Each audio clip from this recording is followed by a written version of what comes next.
Hello, guys. Welcome back to the Uncensored Critic podcast. Thank you, as always, for tuning in. It means the world to me. Thank you very, very much.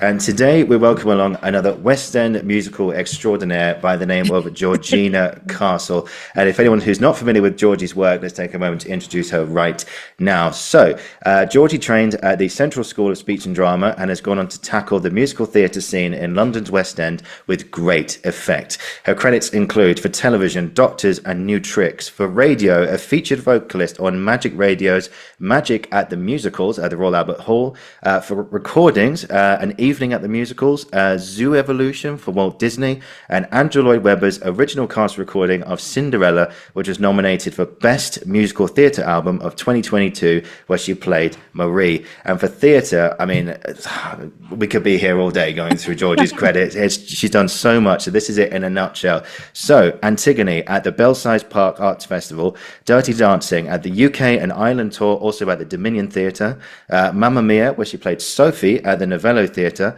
9 to 5 at the Savoy and tour, again UK and Ireland; Elf the Musical at the Dominion; Mean Girls at the Savoy; and currently starring in 50 Dates the Musical, playing Lucy Whitmore at the Other Palace Theatre in Victoria. And I think this, I have to get this review in as well, it kind of sums up Georgie's talents. From The Spy in the Stall say, her powerful vocals soar through the score, fierce, flawless, and in full control.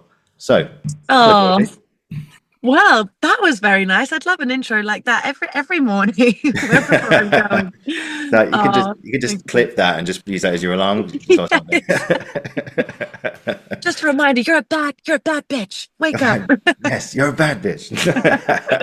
Oh, that's very kind. Yeah, it's funny when you hear it listed like that, and you sort of look back, and obviously it brings up lots of memories, and I just feel very grateful for all the experiences that I've had, and I continue to really, really love what I do. So, yeah, I feel very lucky. Yeah, no. I mean, it's amazing what you've done so far, but more on that in just a moment. But we start at the beginning. So for you, Georgie, where did it come from? The love of acting, musicals, singing, performing, being in this business. Where did it come from? I cannot remember a time when I didn't love it. I mean, my dad tells a story of, we went to Wimbledon Theatre. We used to go and see, we were allowed to see one show there a year. So every year my grandparents would gift me and my sister one show each. And I'd gone to see a ballet, and I mean, I didn't want to be a ballerina, but I just turned to my dad and I said, I'm going to be up there one day. And, parents laugh it off and sort of go, okay, well, that's sweet. That's adorable. Or, Oh, that's lovely. yeah, that's lovely. That's nice. But I remember it, and I remember meaning it. And I just fell in love with the theatre, like the actual physical building. I just love the red seats and the beautiful, like, ornate details on the ceilings and the stage. I just found the whole thing so unbelievably glamorous, Mm, which obviously, as we've discovered now, it isn't always backstage super, super glamorous. The reality is a different thing sometimes. yeah. But just the drama and the spectacle of it, I just loved. And I've been, yeah, singing and acting since 3 or 4. Amazing. Yeah. No, it's funny you mentioned like backstage stuff. You see like the things happening on stage, and I remember seeing a play earlier this year for someone else who's been on here, and they messaged me afterwards going, I said, "Oh, great job, really enjoyed it." And then, "Oh, did you enjoy it?" I said, "Yeah, of course I did." And he went, "It was absolute chaos backstage. We were absolutely shitting ourselves the whole time." And I was like, "Yeah, that didn't come across at all." But That didn't translate. Amazing what, you can sometimes get away with, and the audience are none the wiser, which is, oh my God, a huge credit to the teams that work backstage.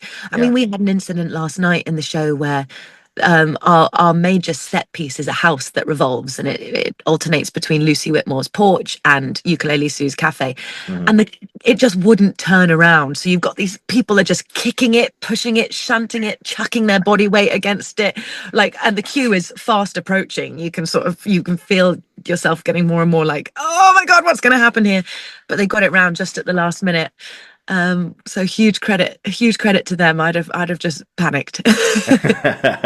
yeah. I remember speaking to someone who did Phantom, and there's the scene like you've seen Phantom, right? Yes, Yeah. yeah. Yeah, the scene where they're in the boat going into the layer and stuff like that. And she said, "Oh, some nights the boat just wouldn't work." And like we'd get down to there, and the stage crew are going, "No, no boat, just walk, No, walk but to the, just walk to there." walk. I Yeah. went, okay, cool, yeah. So literally, like split decisions, like there and then. I just it's crazy, but Yeah. you got to do what you got to do in the theatre, haven't you? You do 100%. Yeah. So I mentioned the intro. You went to Central, Georgie. How was Central? I did. Well, it's a funny one because I loved it and I also hated it. You know, everyone has their own experience with drama school. You were at GSA, weren't you? That's right. Yeah. Yeah. Um, what was yours? Did you enjoy your experience there? Yeah, I did. I did my master's there, so I was only there for one Amazing. year, but it Yeah. was like 3 years, like all Crammed compressed in. into one, and it was like, yeah, you valued sleep while you were Yes. there. Yeah, exactly. You got a whole new appreciation for that. Um, the, it's a difficult one to talk about because so much of it is so joyful because you're getting to do what you love to do and you're learning so much. But so much of the process is about, you know, unlearning what you learned before you came into the drama school and Yeah. sort of working out what your tricks are that you rely on that might not necessarily be, you know, appropriate or the most truthful. So it really is a total undoing of character in a sense. Hmm. Um, which is incredibly profound and also at times really, really difficult and emotional. And I think that's something that they encourage because they want you to then go out into the world as an actor, as sort of this vessel for whatever might come along, rather than having a very clear idea of like, this is the part that I'm going to play. I think they want you to try and be more open-minded and stretch yourself, which at 18 or 19 is harder to do than I think it would be for me now at 32 because you just have a bravery that comes with life experience in terms of chucking yourself into that emotional realm that at 18 or 19 you're still quite guarded, I feel. Mm. Obviously it's personal and it varies from person to person, but yeah, harrowing but wonderful. Yeah. Yeah. I mean, how was it harrowing? It's like, what would you say was the biggest challenges you faced? Well, because there was so much emphasis put on like emotional recall and finding the truth in like really heightened emotional situations, we Mm. did one exercise where for 4 hours the all the 16 people in my class, we were crawling around on the floor in a dark room, pitch black, and Oh, we had to just shout out one word that represented the worst moment of our lives. So okay. so when I say harrowing, it's just, you know, you can see what's happening to other people, or well, you can't see it because we're in a dark room, but you can hear what's happening to them, and people are getting very, very upset and distressed. Jesus. And obviously, it's for a purpose. It isn't just for fun to make 16 people cry and feel sad, but it's to help them connect to that emotional moment. But the actual action of it is quite intense, Mm. to say the least. Yeah, that's crazy. You wouldn't get away with that now, would you? I know No, this is the thing. And I was there, you know, 10, 11 years ago now. And it is different. It's a different experience because, like, as you say, there is, you know, a few more safeguarding issues that are Yeah, come we into had play. we had a theory, not a theory. We had like a policy, like if one of I never did this, but if some people got too affected by like the workshop and everything, and I think it's important, like what you say there, is that drama school like it knocks you down, but it doesn't build you back up. And they always say things like, "We're going to knock you down and build you back up again," but they always do the first bit, and they never do the second bit. So, I did find that a little bit to be true. And this is where I always feel slightly, you know, conflicted when talking about it, because mhm, I really do think that there are so many positive aspects to that training. Um, and it means that I can access emotions now in a way that I wasn't able to before. So I'm very happy for that. mhm. But but at the same time, it was a difficult 3 years for a lot of people. Yeah. Yeah, It's tricky, but I think like you say, I remember some people calling drama school the best and worst 3 years of their life and everything. But exactly. I think that sums it up. And yeah, Yeah. Yeah, it's just such a bizarre experience looking back and trying to sort of pinpoint specific moments of the training. But it really is so all consuming, as you say, and you just have to throw yourself in 100% and take what's useful for you and leave at the door what might not be, or what might be potentially Yeah. harmful. Yeah, and just take what works. Exactly. Yeah, I remember one of the first exercises we did was we had to. It was like a learning how to be present, like in the moment, like not Yes. listen to any kind of external noise, nothing from your colleagues, nothing like internal or anything. They said, "All right, cool. Everyone just sit in a chair, just line up, and one by one, you're gonna walk into the middle of the room, and you're just going to look at us, look at everyone in the room in the eye, and then once you've looked everyone in the eye one time, then you can go and sit back down again." And we went, Cool. and then we went down the line, and I swear I was the last one to go up. I will admit that, but my heart was like jumping out of my body. I was, Totally. And it's the eye contact as well. And everyone is watching everyone else and learning and, hopefully not judging, but you can't help but do that. You're in a room with other people and you go, oh, that worked when that person did it like that, or that didn't work. And, it's an intense environment to be in, but what a cool exercise to have done. And I guess made you braver yeah, afterwards. oh, definitely, yeah. After the exercise, I thought, huh, well, that wasn't too bad. Yeah, yeah. Oh, that was all right. Yeah, I think the being present thing, especially for actors or people who are self-employed in general, is difficult because so much of our lives we spend looking back, because you sort of look back on your memories to try and yeah, either create something or write something or feel something if you're an actor. And then a lot of the time we're looking forward going, where's our next paycheck coming? Am I going to be able to pay the rent next month? What's the next job? So I think being present is a hugely valuable skill. And our drama teacher always told us to do that by sort of using all of your senses. So touch something that's around you, smell something, yeah. listen to what you can hear, just to really ground yourself, which I find helpful. Yeah, and it's a whole sensory experience. I don't know about you, but my senses sort of became stronger Totally. as a Yeah. result. Not only just sight, obviously, and hearing. Obviously, Yeah. in your case, you're hearing the piano, you're hearing the note you've got to hit, etc. Listening to the scene partners, etc. But like it smells and it's taste and everything. And I think I did a little bit of that. They say it's not method acting as such, because I think the media is kind of distorted what method acting actually is. It's not going to live as the character for 6 months. It's actually like listening to sounds and remembering smells and stuff, and that gives you like a reminder of a situation or a person, therefore help of a character, and helping you develop A further, etc. 100%. And I think Yeah. smell, particularly for me, I don't know which one is the most powerful for you, but Mm. apparently that's the thing that brings back the most memories for us as human beings in general. So I always find that one a good one to tune into. And actually, it was Carrie Hope Fletcher who I worked with on Cinderella. She has a different fragrance for every part that she has played. Ah, Because as soon as she sprays it, she sort of gets into the zone of that character, which I thought was interesting. really cool and very interesting, because smell is obviously something that she really connects with. So yeah, that's something that I'm going to try and take moving forwards. Yeah. I mean, well, what a person to learn from. Carrie Hope I as know, and well. Yeah. she's amazing, and it was horrible having to be her evil stepsister. I'm like, this doesn't feel natural at all. I adore her. It's like you walk off stage, it's like, oh my God, you were so bad tonight. And it's like, what? What? Yeah, No, no, no, you played a bad person really well. And you it's played a like, bad person. Well, it's yeah, that seems to be something that is in my wheelhouse. I've played the evil cow a couple of times now. Comes quite naturally, sadly. oh, well, I'll leave that. Only you can say that. Yeah.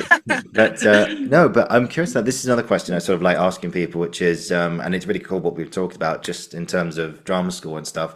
What would you say? Because how old were you when you went to drama school? Were you 18 or 19? I was. So I went straight from school. So I did my A levels, and then so I was 17 when I auditioned and 18 when I started. Wow, fresh, right Yeah, out of very school. green. Yeah. So what would you say was the biggest difference between yourself on day one of drama school to the last day, like graduation day? What was the biggest difference between 18 and 21-year-old Georgie?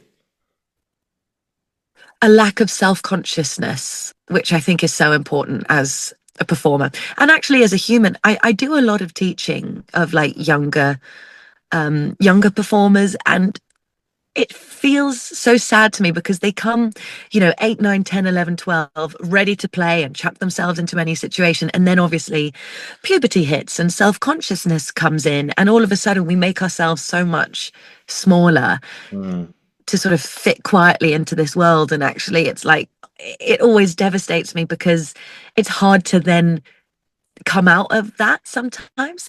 And I think it just takes time and it takes age and it takes life experience. And yeah. I think over my time at drama school and watching other people just be able to throw themselves into any situation and not be afraid to look stupid or silly or ugly, was definitely the most valuable thing that I learned at drama school, for sure. Yeah, definitely. And the biggest change, yeah. Yeah, I mean, yeah. Well, I sort of asked that question to a few people, and they always say things like, what you said there, just letting go of fear and letting go of that inner voice saying, "Oh, yeah, are you sure you can do this? Are you Oh, sure you can do yeah, that?" And totally. it's like Yeah, get rid of that voice, man. I mean, obviously it happens with time, but it does go away, doesn't it? And you remind yourself that you are more powerful than you think you are, more than anything. 100%. And that your uniqueness is a power as well. And Indeed. being different is a great thing rather than something that's going to make you look weird and stand out. It's like, no, that is valuable. That's amazing. Yeah, there's a brilliant quote, and will remember it to my dying day, which is an original is worth more than a copy.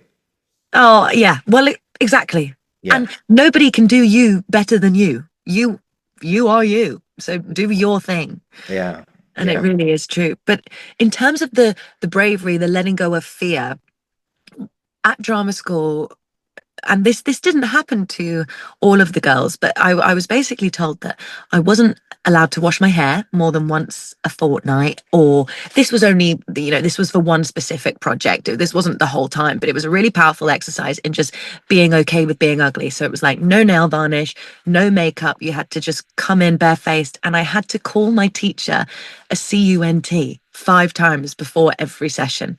And the first time it took me 2 hours before she believed me, because she was just wanting to strip away everything that people hide behind. So like makeup or a veil of politeness or nice, fresh smelling hair or whatever it is. She was like, just strip it all away. And that's what I mean when I say it was quite dark. It was a Wow. really intense experience. But again, a powerful one. So yeah, not something I've taken into my life. I do wash my hair more than once a fortnight, but I learnt the lesson. Yeah, just so we're clear, guys. Just so So we're we're clear. clear. Just want to flag that. Yeah, it's a temporary experience on the Yeah, road to life. Okay, yeah, okay. that's what we're saying. This But too shall pass. indeed, indeed. So you've done Central. How were your first sort of few years in the business?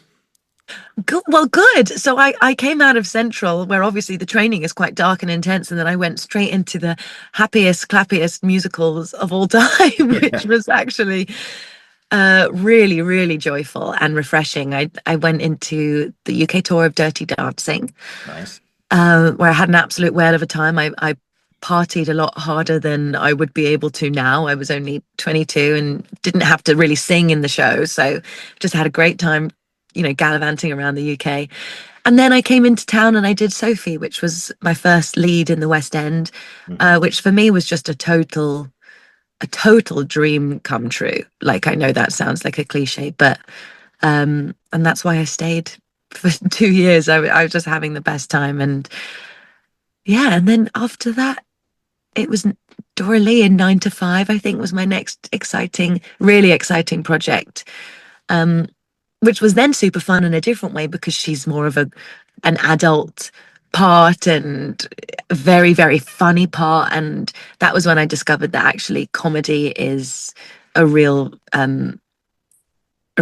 joy for me. Like the sound of making people laugh, there's nothing better, Mm. literally nothing better in the world. So yeah, I got a little bit hooked on that. Yeah, and it's funny when you play comedy. One thing I remember someone saying once that you don't, if you try and play comedy to get a laugh, it's always going to fall flat on its face. If you're doing something to try and, you know, I can't tell you how many times I've mentioned this on here before, but how many times I thought of a joke, it's going to make people laugh, and I've said it just to get a laugh, and the reaction was, Yes, I know. And you can, and it's just "Mm, tumbleweed, and then it kills you inside, and you're yeah, like, Oh my And God. you're like, no, no. You just Yeah, like, yeah. you I just want to want to disappear. leave. Thank you. You're like, No. I'm just gonna go now. See you later. Or you just want to apologize for your existence. You're like, I'm so sorry about that, guys. I'm just Yeah, gonna leave. I'm gonna stop breathing now. Oh, it's the worst, isn't it? But you've got to play, especially with comedy and mess around, because there is a science to it and there's a rhythm and a beat. But the most important thing is just saying it with honesty, I think. I mean, the first thing that we got told at drama school was trust, truth, and be open.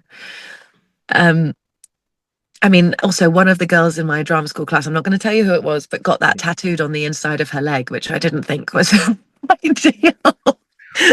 Trust, truth, and be open. But again, each to their own, whatever works for you. Well, okay. I know, I don't think that really clicked until afterwards. And she's like, oh, Hang on a minute. hang on a minute. Hang on, another one of those moments where you just go, Oh my God. That's crazy. I know. I mean, was there no one, even the tattoo artist? Are you sure you've thought this through? No one that wanted to flag that as an issue. I guess not. I guess not. Oh my You live and God. learn. Well, she needed a lot. I mean, is it true? Actually, no, this is no genuine question now. I mean, do you think, like, people with tattoos and stuff will obviously, like, if you're playing a character, like, did you have, like, I don't know if you've seen other people who've got, like, stage makeup and say they've got, like, a little one sort of, like, here on their chest or something, and they just Yeah, cover it up, right? And just, we actually have tattoo cover up, and the tattoo cover up is getting so good now for yeah. stage. It's getting so amazing because also so many people are getting more tattoos. But yeah, we've got a few people in the cast at the minute who have theirs covered up with amazing makeup, and then others that have a lot put on. The guy that plays my brother has like a shrimp around his belly button and an ice cream with an eye on it. He's got some terrible fake tattoos that they are putting on him every night.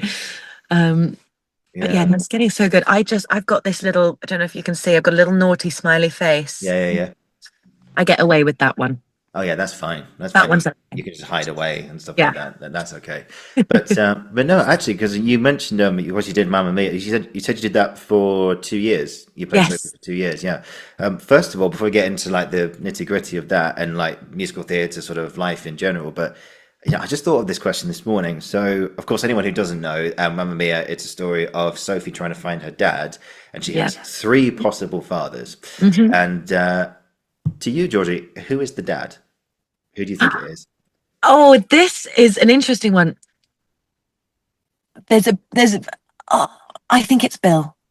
Really? Yeah, I know. A lot of people think it's Sam, Yeah, I thought it was Sam. Yeah. but I heard actually that because Sophie at the end of it, she gets into her explorer gear, and she goes off traveling with her husband, and she's dressed like Bill. So actually, the hint from the writers is that she's going back to her core, which is like adventurer, explorer, which is Bill.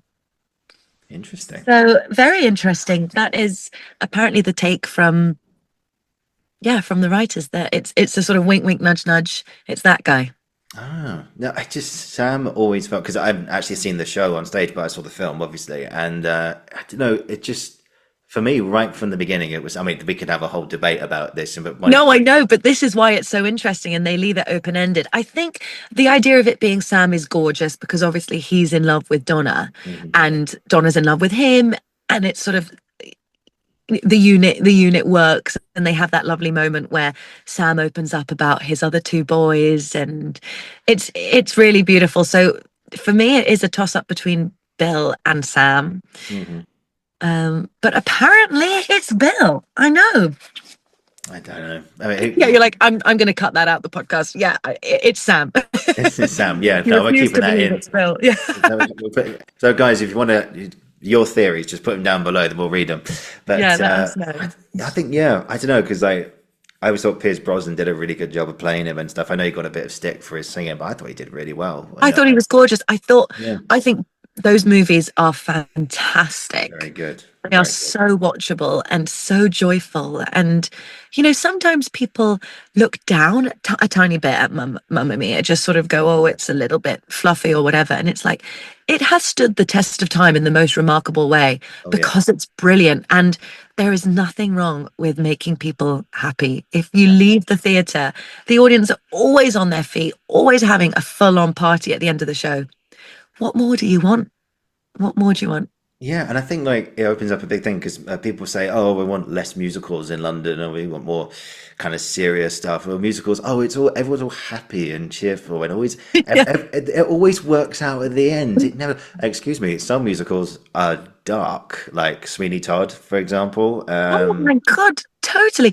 Cabaret. Yeah, Like even Hades Town, I was at the end. I mean, it's based on tragedy, it's hmm there is so much scope for musicals to be both, and for plays to be both. I think that's the beautiful thing about life, isn't it? It's like one minute you can be crying and the next you're laughing hysterically, or you've got the giggles through tears. It's like both of them can live absolutely in the same world, I think. yeah, and of course, you got Les Mis as well. That stood the test of Yes. time, Yeah, and Phantom. Both of them, totally. they're absolute tragedies. Intense. I mean, Les Mis, it's literally the sads, isn't it? Yeah, yeah, The the sad, miserable ones, I think it is. miserable ones, yeah. The sad. Yeah. Oh my God. Yeah, I mean, do you think Les Mis is in your canon in the future? Do you think you want to have a go at that? I I would love to. I think Fontaine is a beautiful Oh, it's beautiful. role. I mean, all of them are gorgeous. I don't know if I'm in the world of Les Mis. We'll have to see. Yeah. Call my agent. Call your agent. Yeah. Yeah, Or Sophie, get me in for that. exactly. Yeah. Well, Eponine. Do you think you can do Eponine, right? I'd love to do Eponine, but I could be a bit too old for Eponine now. Ooh, that'd be silly. I know. Well, when I got Regina in Mean Girls, there was one comment that was like, "Yay!" or there was people were quite celebratory, and then cute, but why is Regina 53? 53. How dare you? Oh my God. I I mean, know. oh God, wait. I'm sorry. We'll come back to musicals, but I've got to get this bit in as well because I sort of quick shout out to another podcast you've done, of course, with the Fit to Talk guys, Stefan and Bobby, have also been on here as well. Yes, So love them so much. yeah, they're great guys. So shout out to both of them. Hope you're both well. Yeah, we had a great chat about acting stuff and fitness. So go and check out their show, guys. You mentioned in that interview quite a few things about some of the weird experiences you've had in this thing because obviously people look at us and think, oh, the actors is all like happy clappy and it's all like sunshine and rainbows. No, it's not. No. There's a lot of things about this business that can change, and I want to ask you about some of the weird contract clauses that you've had as well. Like you talked about, and that you've had some like weird ones regarding like how much like I mean yeah, but what's some of like some of the contracts that you've had like making sure you're a certain size, and I'm not being indiscreet Well, here. not exactly. No, no, not Yeah. at all. And actually, those sorts of things are now much less frequent. Oh, good. Um, but it used to be a case of, well, I mean, that it's not disappeared. It is still that way. But, there's often a clause that maintains that you keep yourself the same. So that's in terms of like weight, looks, I mean, skin, hair. You can't change your hair, obviously, without letting the production know because it affects the look of the show. But obviously the weight thing can be uncomfortable because for a lot of people it fluctuates just naturally as we go through life. It goes up and down and changes. But yeah, that was more prevalent in the modeling industry. I used to model when I was much younger. I see. I went to one casting once, and I went with my agent at the time, and she said, "Oh, she was like, Georgie, you've gained 0.5 centimeter on each thigh. You're going to have to come back in, and we're going to have to redo all of your measurements," which is a bit jarring. And so you go into the office and you stand there in your underwear, and they're sort of Jesus. they measure you, and I mean, there was another one where I walked out of a casting room, and the girl who was just about to go in just expressed pure glee that I was there and was like, "Oh, thank God you're here. I'm always the fat one at these things." Which really really didn't make me feel super confident. But You don't say. yeah.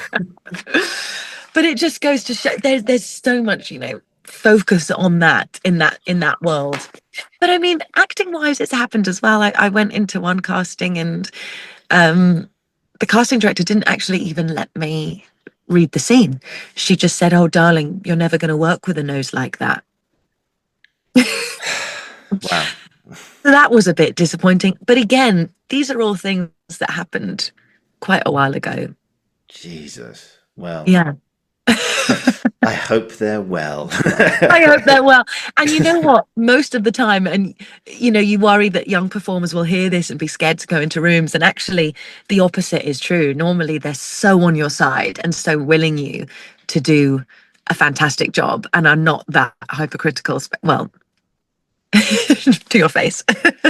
But yeah, that was a negative experience. Well, I'm a big believer in karma. I don't know about you, but karma will get they'll get them back, Georgie. They'll get them back. Okay, thank you. Eventually. No, trust me. I think I speak on behalf of everyone who's watching or listening to this. They're talking out of their arse. Yeah. Well, thank you for that. This has been a lovely podcast as well as a therapy session. I appreciate you. No, but I think it's important to highlight that because, there's a lot of things which, I mean, having, comments like that probably just throw you like completely off guard. I mean, anyone we would throw you off guard and stuff like that. So I think it's important to know that in this thing, just to be careful of these things, and ultimately just, I know it's easier said than done, but just not take like the obvious thing, rejection or anyone else's opinions personally. And I know that's easier said than done, and it takes a lot of practice, but it does. but Practice is the word.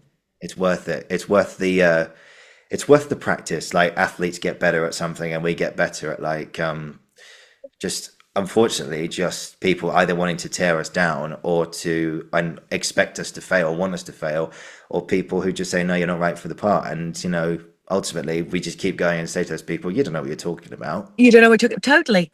And Yeah. it's about that resilience, I think, is a really good word for it, because it's just about keeping going in the face of what is quite a difficult industry to navigate sometimes.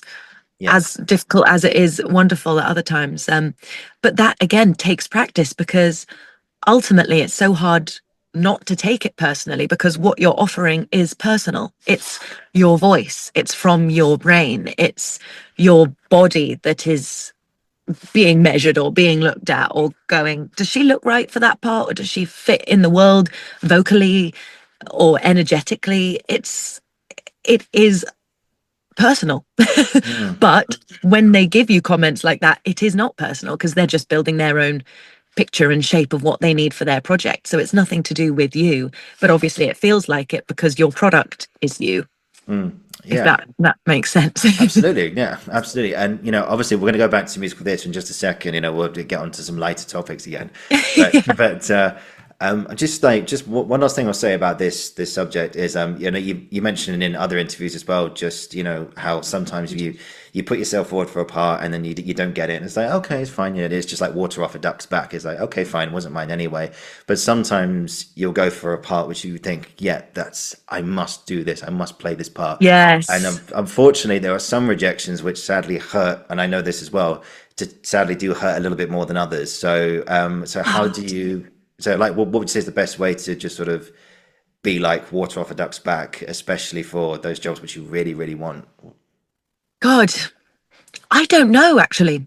I really don't know. Yeah. That's still something I'm trying to work out, because there are ones that just get so painful, because you get some scripts or a song that just weasels its way into your heart and you go, oh my God, I feel so connected to this.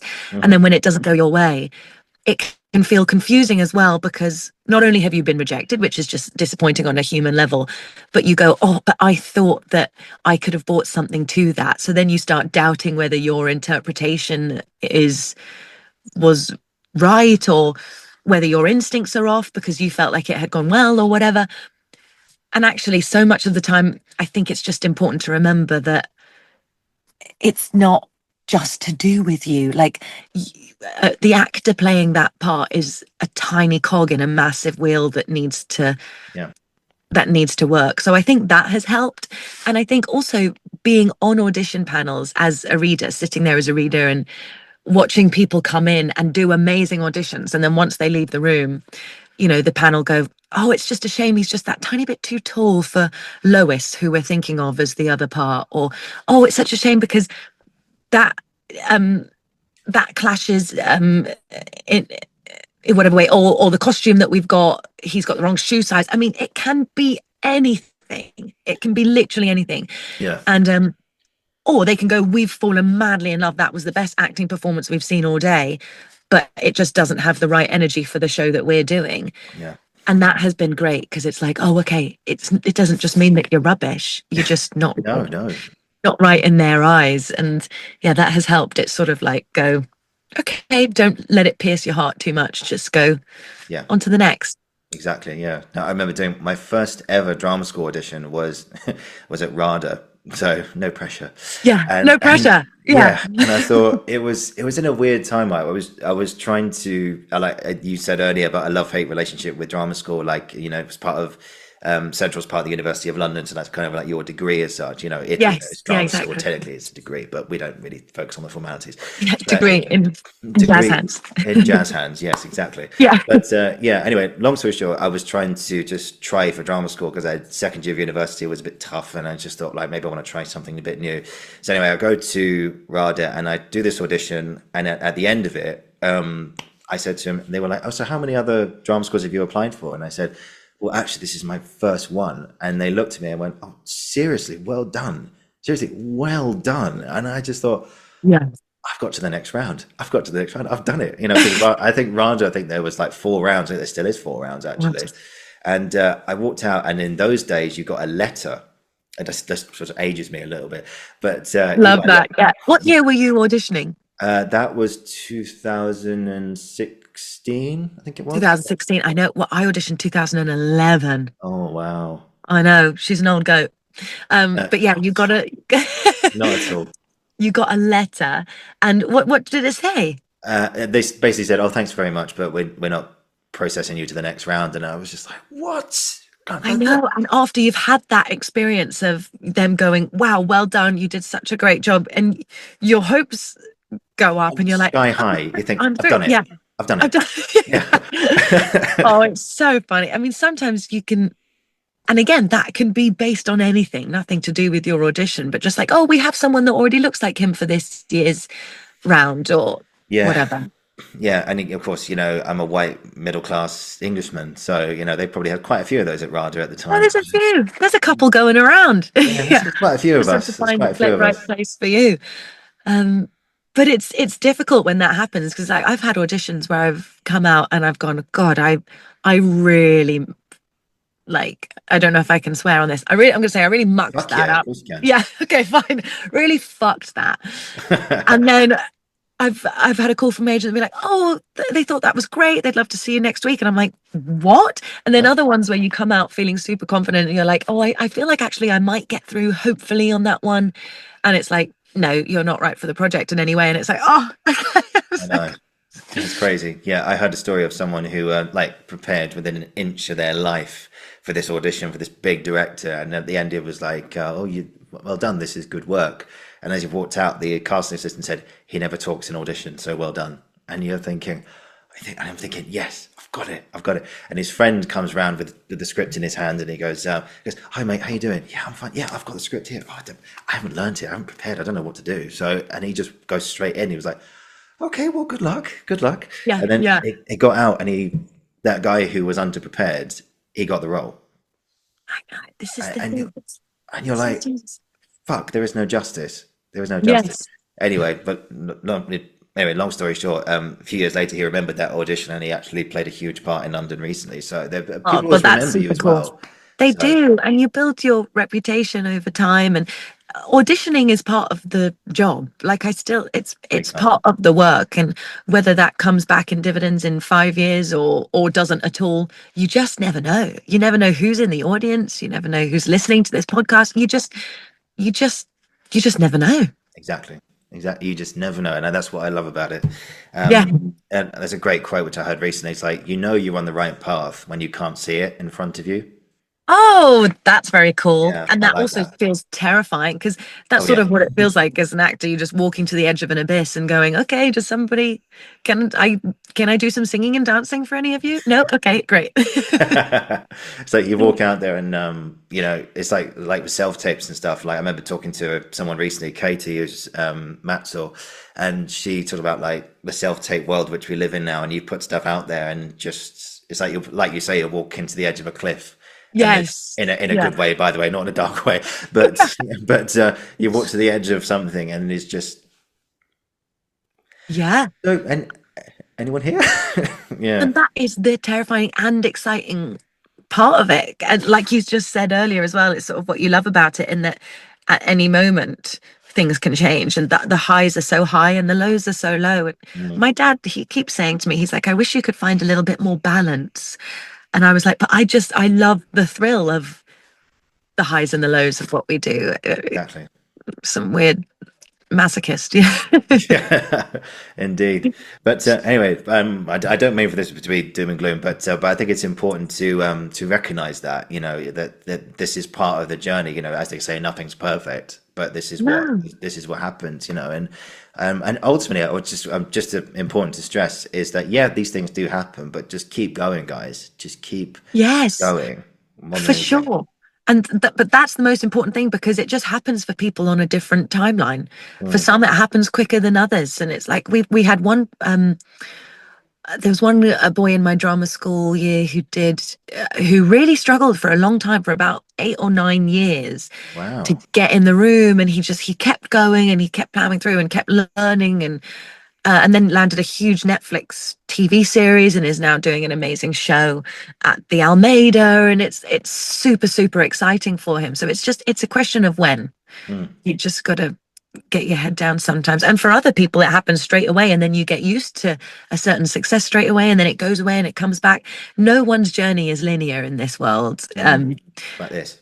Yeah, Like totally. this. And you sort of just got to jump on and hold Yeah. on. Yeah, yeah, exactly. And just keep holding on more than anything. No. And but yeah, anyway, so back to musicals.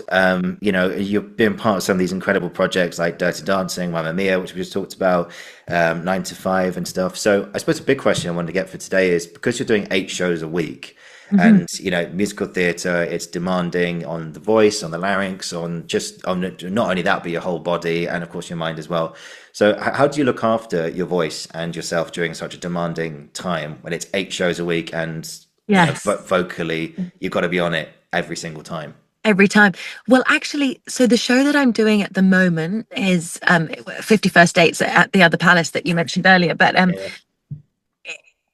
when I took this on, I didn't know that this would be the most vocally demanding one for me because singing wise, it isn't at all. But Okay.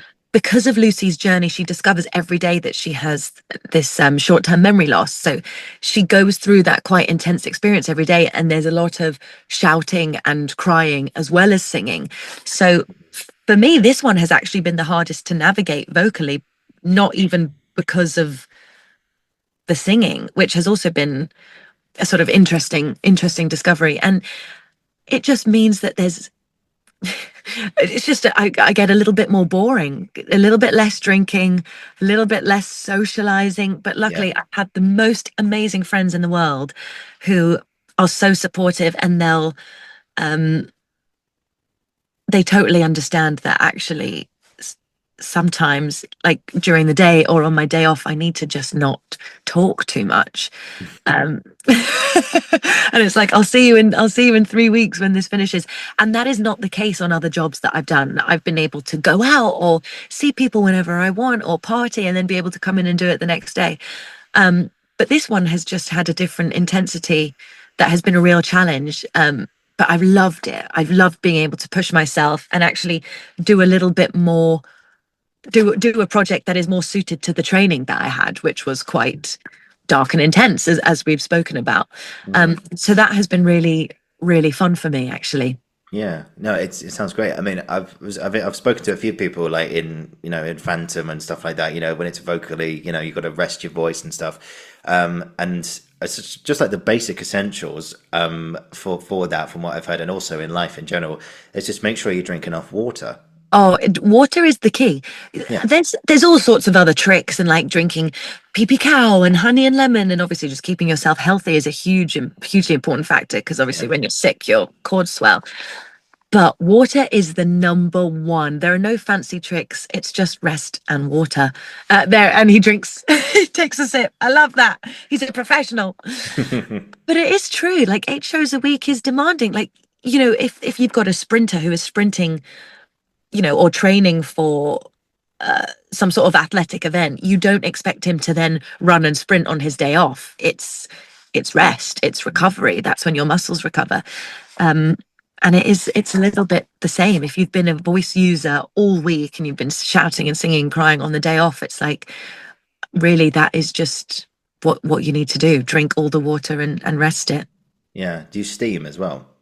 I don't steam. I've some people have said how amazing steaming is, others don't love it. I'm quite lucky in the sense that if I do give my voice just that little bit of rest, then it's quite hardy, which is great. Touch wood. Don't want that to change. But no, maybe steaming is something I should have a little look at. Yeah. I'll feedback. Yeah. I've never tried it myself, but I've heard it has some very good benefits. It Yes. clears like your nasal passages or something, and it frees up space here, or declogs you. I don't know. Well, I like the sound of that. Yeah. Yeah. Just basically, I think some people might put some lavender or some essential oils in the hot water or something, and it just like it's a nice kind of intimate spa experience, but it's all in your head. Nice. So But yeah, that's also like quite a nice, like unwind post show as well. Like have a little yeah, steam, look after yourself, wash your face, have a bath. It's nice. Like sort of wash off the character.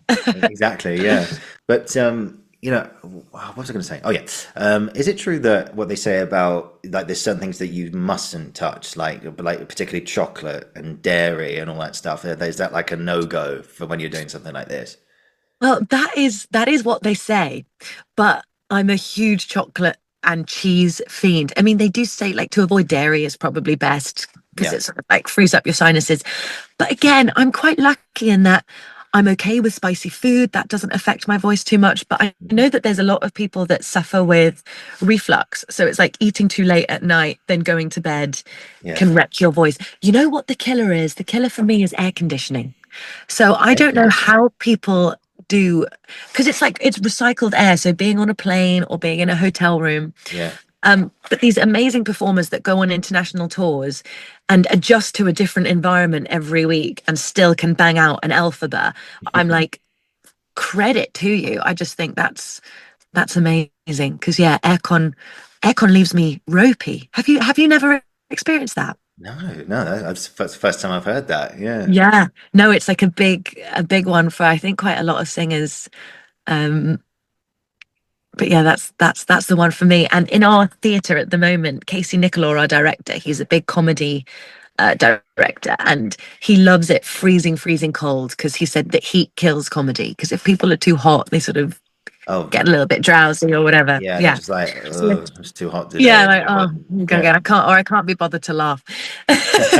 So he always has it freezing cold in the theatre, and I'm like, that's well and good, but Yeah. all of us are like, It's like, hello. I'm defying gravity. God, that would be kind of a unexciting ending, wouldn't it? Yeah. Oh, dear. And then like, and if you're doing like Elphaba or something, I'm like, Georgie, what happened? What? Aircon. Turn it off. Turn it off. I can't sing. I was It's like, my oh, weakness. It's my singing kryptonite. oh. No, that's the first I've ever heard that before. Yeah. Yes. Oh my God, I can't believe that. Yeah. No, Each to their own. Each to their own. they're Exactly, yeah. But when you're doing that, obviously there's a stress on like, not enjoying, like you mentioned earlier, like when you're in your early 20s, like you'll be able to go to a club and do some light stuff, and there's nothing, just because there's nothing boring about it. You've got to deliver each night eight times a week as well, well, that sometimes is true. Yeah. sometimes twice in one day as well. I mean, but what's it like after like a 2 show day? Can you talk after a 2 show day?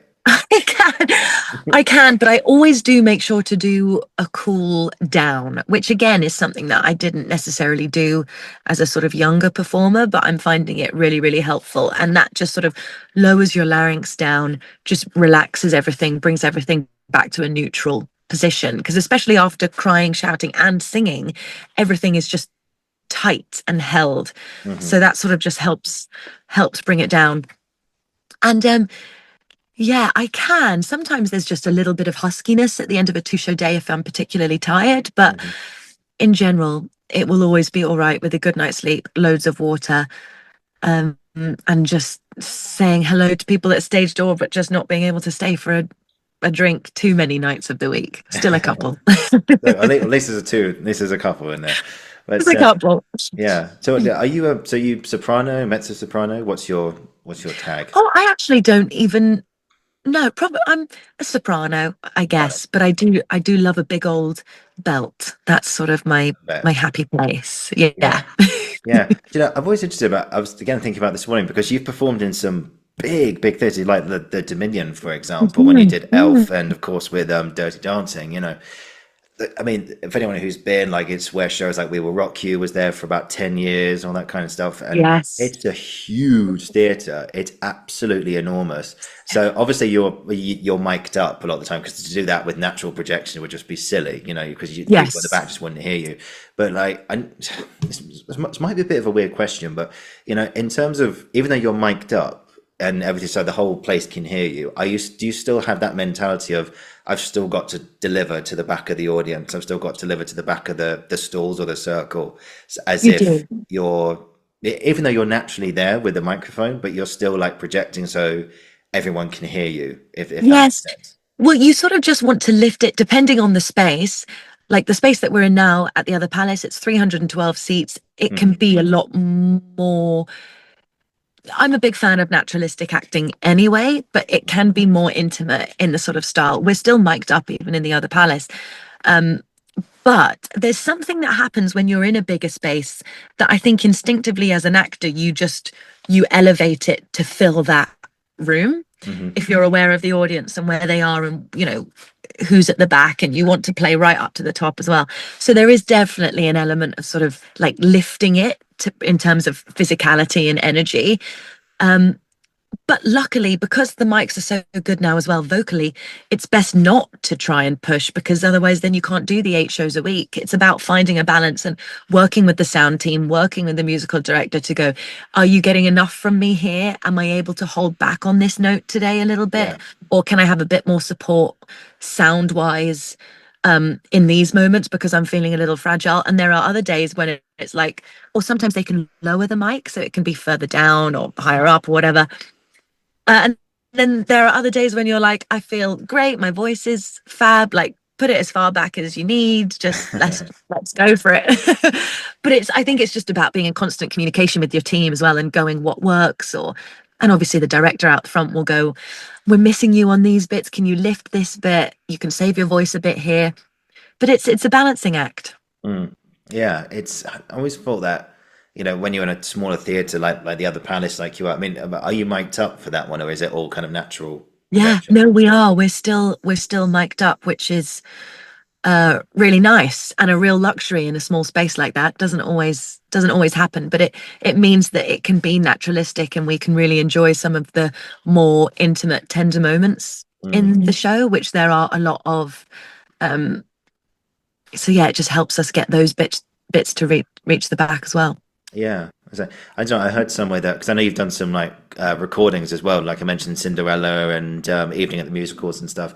I mean, I heard somewhere, this might be more for audiobooks than singing, but I don't know if you've heard this before. Is it true that when you're about to do a recording, the best thing to eat before, obviously drink water, but the best thing to eat is a green apple? Oh, have you heard that before? haven't heard that, but what I have heard is that a green apple is the best thing to eat for breath. Like, so before a show, because I mean that would just be my worst nightmare, is to be acting with people and they be uncomfortable because you smell bad. It would absolutely kill me. So the fact that a green apple is good for your voice as well, there are so many reasons to have a green apple before a show. Yeah, I always thought that, if before audiobooks or like stuff like that, or I suppose singing as well. Anyway, because that's not a bad, as far as I know, that's not a bad. It's not like drink like a bottle of milk or something before you go on Yeah. stage or something, because that would not be a good idea. Don't do that. But but you'd have a green apple, and like I think it supports your voice and makes your breath smell nice and stuff, and it's Oh just an my all God. round good thing. Well, I didn't know that, and you can bet your bottom dollar that I'm going to be chat GPTing that after this interview. Yeah. Like, but I can imagine it because it's refreshing as well. So it then, your mouth sort of just feels ready to go Mm. to work. Yeah, got to work. Yeah, but yeah, I don't know. I just heard that from some. I think our voice teacher at drama school taught us that. Always before you do anything, and she was just yeah, she's a master of the voice. Her name's I Chris love Palmer. that. Oh, Yeah, cool. Well, I'll be taking that. Thank you for passing it on. yeah, absolutely. Yeah, no problem. Chris has also been on here as well, talking about the voice and stuff. It's one of my earlier episodes as well. So fancy something to listen to when you're away to work later. Check it out. I do, because voice teachers for me are the most fascinating people. Because I mean, I don't know about your experience, but our voice teachers at Central were absolutely batshit crazy, and wonderful, like super gorgeous, connected people, but also utterly bizarre. I mean, I got one piece of homework once, as my voice teacher said that she couldn't see that well, she could see that I wasn't breathing through my legs. And obviously at 18, I'm like, I don't understand. What do you mean I can't breathe through my legs? Like, that's just not physically, scientifically possible. And she goes, no, you're not grounded. You're not in the floor. So she took me outside and she picked up some mud and popped a woodlouse in her mouth and just ate it. And I was like, oh, oh God. And she's like, you need to get earthier, George. You need to get more connected to the ground. So eat this woodlouse. And I was like, can I do that as my homework? Do it another time. So I got away with murder. Um Yes. God, but she was amazing. She Oh was yeah. amazing. But yeah. So I don't know if your voice teacher was like that, but Oh no, no. I mean, Chris was a legend. Honestly, she was. She's probably listening now. Hi, Chris. hi But Chris. yeah, she's got a new book coming out soon as well. We're gonna probably do an episode on that at some point in the future. Very But cool. she, yeah, I remember she did Tai Chi with us, like, and I'd never done Tai Chi before in my life ever, and she was talking about how you can, I say, gathering the chi and like just movement, and I think it was all about movement, breath, voice, and just getting it all in the right place and stuff. And she also did like safe shouting with us as well and everything. I mean, it's Yeah. one lesson I'll remember for a long time, which is learning how to safe shout. And so she's like, find a partner, okay? So find a partner, and then like pick up a cushion or something, and you've got to, or a book or whatever was available, and you've got to hit them across the lower back where apparently it hurts the least, and you hit them across there, and you just shout the C word as loud as you can while sending the voice down. And like, because if you send it down like, and your mouth is like kind of like not round, not like Yeah. not like because then you'll damage your voice. You're gonna, it's all Yeah. up here. Whereas if you go and you send it down, Ooh, that's cool. and then you go, yeah, and you, and literally all of us were just hitting each other in the room, shouting the C word at each other, and Welcome where to this drama school, kids. yeah, and I thought to myself, if our parents walk in now and see what we're doing and spending all this money on, Yeah, yeah. they'd Oh, be what we're thinking, doing. why have you chosen to come here again? And then Yeah. if you open, there was a window literally at the end, and if you open that window, it opened to a public footpath, so people are like walking their Got to shut dogs. the window when you're doing that. Yeah, yeah. There's people walking past with their dogs, and it was spring as well, so it was warm. So we wanted some air to come into the studio, and I thought Hilarious. all they're hearing from this room in this studio in Guildford is people just shouting the word at each other. I And know. Oh my gosh, that's yeah, hilarious. I can so imagine that. And we had something similar. We had to do animal studies, and we went out to the fountain nice.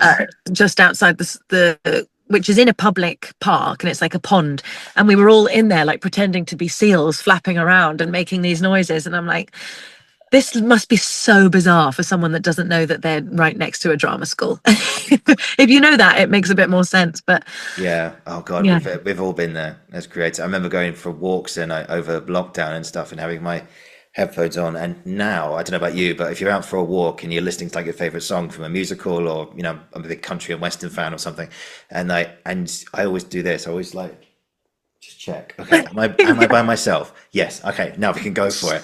And then Yeah. I can't tell you how many times I've been like in the middle of a song, just going for it, and then a family of cyclists will just cycle by me. And Hello. Thank you. and then just give me like the weirdest looks. They're probably thinking, what asylum has this guy escaped Yeah. from or something? And I'm like, I'm just singing, I'm just singing. But they're probably hearing this guy go rah, rah, rah, rah, rah, with no music. It's just on his headphones. Just on his headphones. Oh, I do the same. Oh, I warm up on the way into work. So I'm sort of going, oh, that's not a healthy siren. Good start to the day. I sort of warm up as we go in, and you forget when you've got your headphones in that you've got other people that could walk behind you, and it's like, oh god, it's always a little bit embarrassing, but you've got to do what you've got to do. exactly. Yeah. I try and learn lines on the tube when you're doing this. Yes, and you just look like you're And talking then, to yourself. yeah. And there's people like, is this? People next to you just move to one side. Yeah. Like, I'm supposed to get off at Covent Garden, but I'll get off at Holborn instead. Yeah, exactly. I don't want to be on this train anymore. Oh God.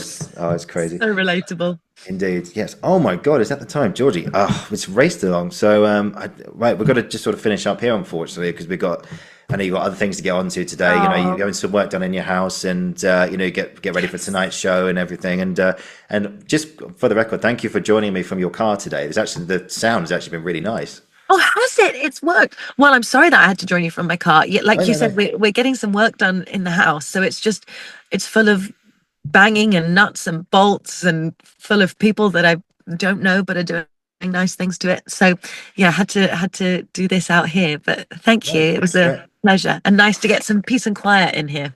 Indeed, yeah. Oh, it's crazy. Georgia, I could have you here for another hour. I've still got so many more things I want to talk to you about, and but we'll save that for another time. Um, Yes, I've definitely. just got two quick questions left for you today. Just the Absolutely. final two questions for every guest. So, first of all, what would you say was a bit of advice you wish you heard when you were starting out? Treat auditions as a rehearsal, not an audition. Try not to look at it as a test of you or your ability. Just go to work.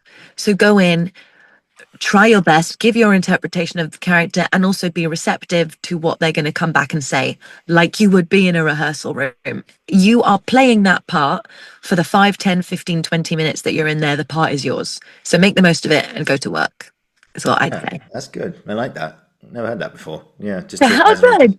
yeah, Yeah, treat it like it's yours for that 10, 15 it's minutes. yours. It's your rehearsal. Yeah, I like that. I'm going to keep that. Good. I'm gonna steal that, Georgie. And I'm taking the green apple. Indeed. Yeah, and let me know what ChatGPT says later. It'll be interesting to I hear what will. that. I'm steaming. Oh, steaming, yeah, steaming as well. So, and finally today, what would you say has been an experience or experiences you've had in your career up to now that you'll never ever forget? Well, there's one that comes to mind very quickly because I just got married to my husband, which makes me sound very grown up. Congratulations. Thank you so much. And we met doing Elf the musical together. So his name is Simon Lipkin, and he was playing Buddy the Elf, and I played Jovi. And there is an experience that I'll never forget. So we started off as friends, and we were very close and very connected and really liked each other, I think, and respected each other. But there's a kiss that we have to do at the very, very end of the show. And I remember one night, it was just a bit different. And he sort of held it for a little bit longer. And it was sort of in that moment that I thought, I'm in trouble here. I'm really enjoying this. I think I might be falling for this guy. So that is one that stays in my brain. So yeah, that one. Wow. Yeah. It's And yeah, so far so good. We're only 6 weeks married, but we still like each other, so that's great.